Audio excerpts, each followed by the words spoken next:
อ๋ออย่าไปให้ข้าไม่เท่าอย่าไปให้ข้าอันนี้ในหันคุณเจ้าค่ะลูกค้าจะของผมจะเจอเนี่ย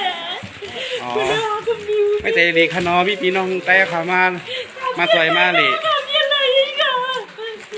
โอ้ค่ะพี่น้องแต่ขอเตือนกันเลยค่ะในวันที่22เกาเลิน2021ค่ะที่ทำอยู่นั่นก็อยู่บ้านไรมากค่ะเนี่ยบ้านปังค่ำมาไปมาไหนไม่ตีเย็นค่ะนะไม่เท่านา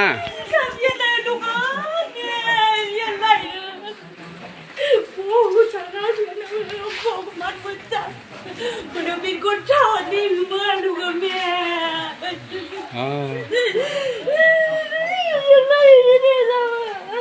่ตีก็เย็นค่ะนะ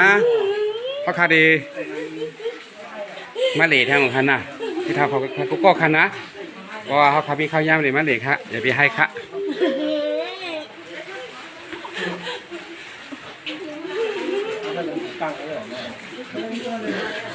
อ๋อยินดีค่ะยินมือของพันมือทำให้เขาเป็นน้ำหนักว่าเจดีย์จริงแล้วมาให้ดูแลลูกค้าใช่ไหม